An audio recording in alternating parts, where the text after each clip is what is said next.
Hi, everyone. I hope you're doing well. I'm doing well. Let's learn more about the zebra. Did you know that zebras sleep while standing up? Did you know that a zebra's ears show their mood? Did you know that in ancient Rome, they named the zebra Hippogritus, which means horse tiger? Zebra's great. They can run up to 65 miles an hour. Today, we're going to learn about zebras, species of zebras, and then zebra striping, and maybe why the zebras have stripes. But first, can an elephant make a baby with a duck? What is the definition of a species? Got it. Are these two different species, an elephant and a duck? How do you know? Haters.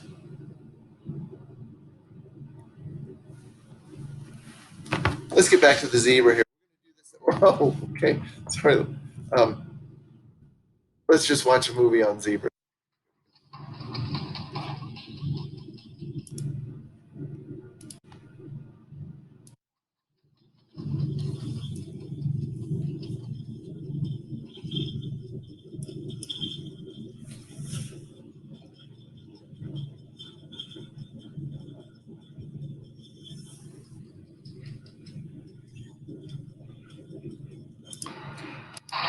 All right, I just have to say this. She is looking for something. Do you know what she's looking for?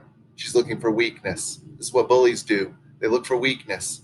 Um, Individuals in nature, such as this lioness, she doesn't care if there's 100 zebras in front of her. She's looking for the weakest one possible, and she only has eyes for that one because she wants to take it down. Eagles have evolved, or praying falcons, sorry, have evolved to have a notch like in their beak so that they can reach down and jab through the back of a bird as it's falling and pull out its spinal cord while it's still alive as the bird of prey and the bird that's being eaten are falling towards the earth. Um, I think it's so interesting how natural selection has evolved the prey as well as the predators. These lions actually have perfectly spaced teeth to notch around the spinal cord of their victim, so that they always go for the spinal cord first to pull that out and disable the victim. Then the victim is alive while they start to eat it in the belly. So let's watch her again. I think this is a beautiful sequence.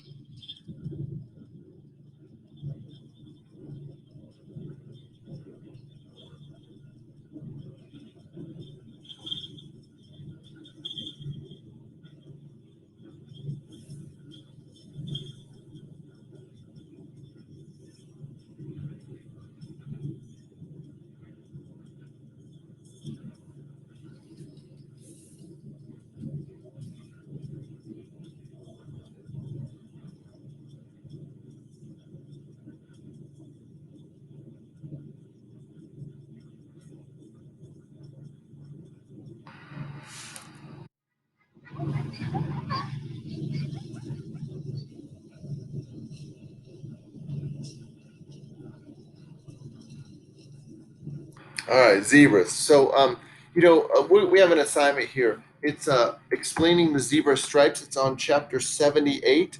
I'm on the second paragraph down that starts with an important characteristic of scientific knowledge. Go ahead and read that. Then, what you're going to do is you're going to get out a piece of paper and you're going to draw a table similar to the table that you see at the top there in figure 3.8. You can pause the video if you need to. Then what we're going to do is we're going to go through part A, numbers 1 and 2. I'm on page 79 now, so go ahead and pull that up. Sorry that we're not doing this in class. It's ridiculous. And then we're going to watch a couple videos here. You're going to read that in part A, number 1. We're going to watch some videos on 4 different populations of zebras, and the question becomes, how are they different? Are they the same species? Now, you have to realize that there could be subpopulations of the same species. For instance, there's elk that live in the valley bottoms here in Eagle County. There's a Vale subspecies of elk, there's an arrowhead, there's a single tree, there's an eagle. But if those Bachelor dudes wanted to party late night with some ladies from a different subpopulation and they walked across the highway from Singletree to Arrowhead. They could have sex and have babies. They are part of the same species. So remember, the definition of a species is when two organisms can't create a viable, fertile offspring. So the question becomes, which one of these populations of zebras are different species versus the other? So you're going to take some notes on what you see on this little table, the figure 3.8 sample table that you're going to put on your blank piece of paper. You're going to write down things like overall size, shape of head, stripes on belly, any other characteristics that you see.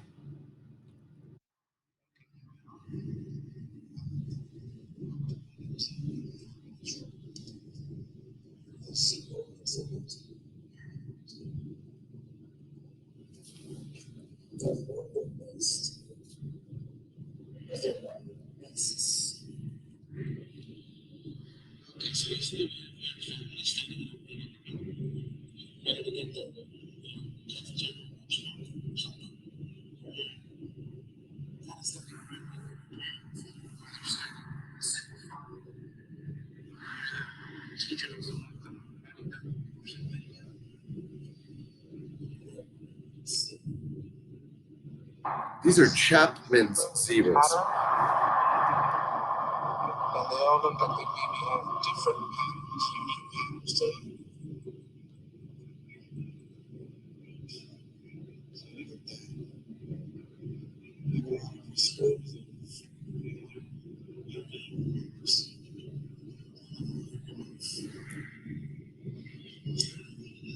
I have to admit, sorry, that's the best I could do. That's a Chapman zebra. Go ahead and write down some observations in the table that you've created. Write down things like overall size, shape of head, stripes on belly. You can see there's also a picture on page 78 that you can look at as well.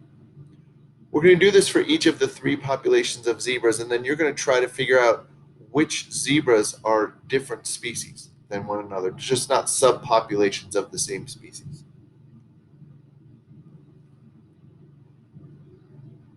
Well, when you're ready, I'm going to move on with the video on the Grant's zebra.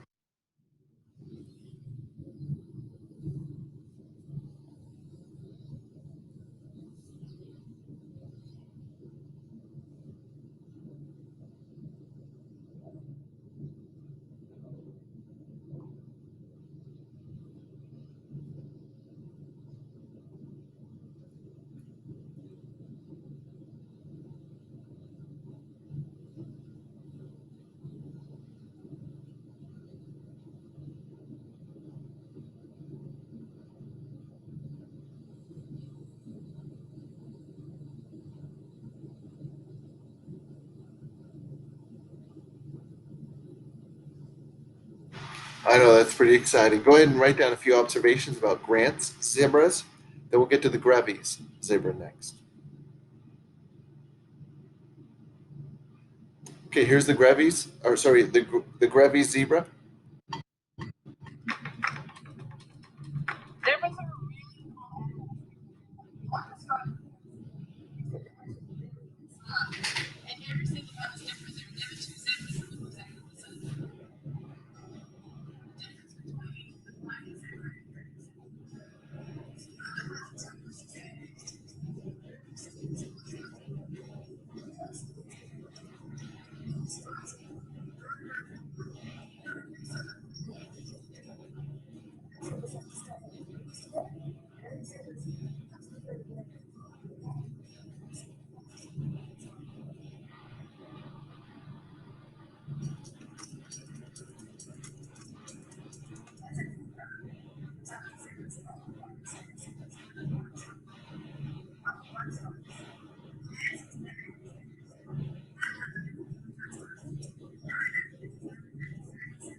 Okay, so if that didn't work for you with the volume, I will try to put this video and the Chapmans also in because they both had narration. The other one, excuse me, Grant and Mountain Zebras videos here don't have narration. I'll try to put them on Schoology. Go ahead and write down a few observations about what you saw with the Grebe zebra and how they differ from the others. Finally, the last one that we're going to research is the mountain zebra. Here's the video.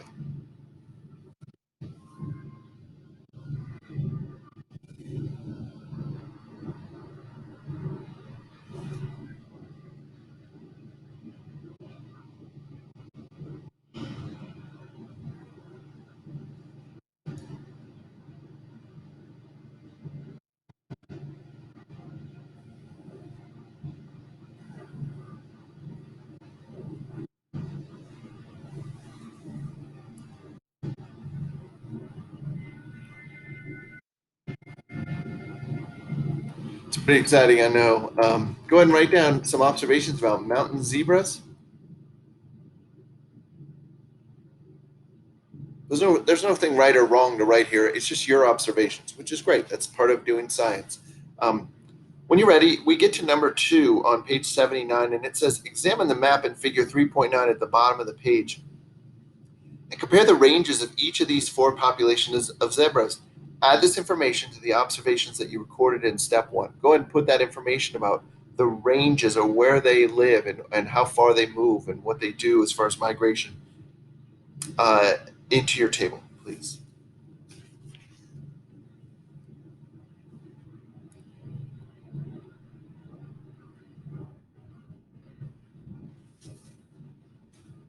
Finally, we're just going to do numbers 3 and 4 at the top of page 80. Number 3 says, discuss with your teammates how you might categorize the 4 zebras into species. Record your answer in your journal. Small print on number 3 on top of page 80 says, the fundamental question here is whether each of these populations of zebras represents a separate species or whether some of them are members of the same species. Develop and support your answer using the information you observed in steps 1 and 2. Go ahead and do that now. Make a claim, and it might be wrong, it might be right, but I want you to make a claim on the paper.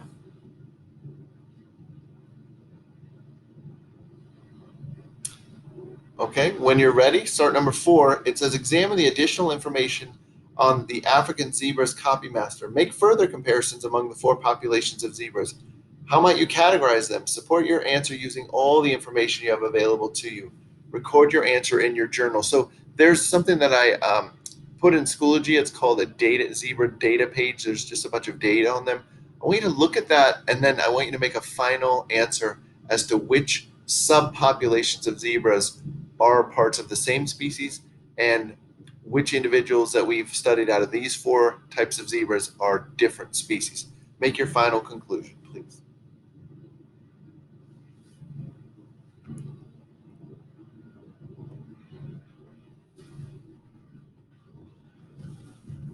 All right, we're getting closer to being finished. We're going to part B on page 80, and we're going to do numbers 1 through 4 here, I think. Go ahead and read the paragraph under part B. And the idea is why do zebras have stripes? And I'm going to tell you, there is nothing that happens in nature that is by chance as far as characteristics that you see in a population. Now, okay, let me take that back. Of course, there's chance with meiosis and crossing over an independent assortment with DNA mutations. We always get variations in individuals in a population. But if you see a well-established population and most individuals have a certain trait like striping in zebras, then that is not by accident. That has been selected for by nature again and again and again. I read something earlier that said that the striping in zebras helps confuse the flies that like to suck their blood. The pattern just does something to the eyes of the flies or something. But I don't know if that's right. That's just was one person's opinion.